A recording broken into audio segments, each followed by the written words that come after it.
नाशिक महानगरपालिका अतिक्रमण विभागाकडून दिनांक 9 ऑक्टोबर 2025 रोजी नाशिक पूर्व, नाशिक पश्चिम, नाशिक रोड, नवीन नाशिक, सातपूर आणि पंचवटी या 6 विभागांमध्ये मोठ्या प्रमाणावर अतिक्रमणाविरोधी कारवाई करण्यात आली आहे। ही कारवाई आयुक्त मनीषा खत्री यांच्या आदेशानुसार आणि अतिरिक्त आयुक्त स्मिता झगडे यांच्या मार्गदर्शनाखाली उपायुक्त अतिक्रमण संगीता नांदुरकर यांच्या नेतृत्वात करण्यात आली आहे। सकाळी 10 वाजेपासून सुरू झालेल्या या मोहिमेत रस्त्यालगत व वाहतुकीस अडथळा ठरणाऱ्या अनधिकृत व्यवसायांवर अतिक्रमण निर्मूलन पथकाने कारवाई केली आहे। या कारवाईत 68 अनधिकृत भाजीपाला व फळ विक्रेत्यांना हटविण्यात आले आहे।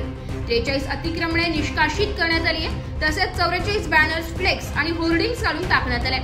या दरम्यान कायदा व सुव्यवस्था राखण्यासाठी मनपाचा दैनंदिन पोलीस बंदोबस्तही तैनात करण्यात आला होता।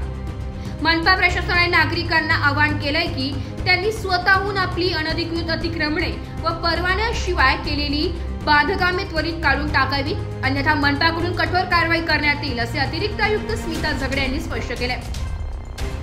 मनपाच्या या मोहिमेमुळे शहरातील मुख्य रस्त्यांवरील वाहतुकीला दिलासा मिळण्याची अपेक्षा व्यक्त करण्यात येते।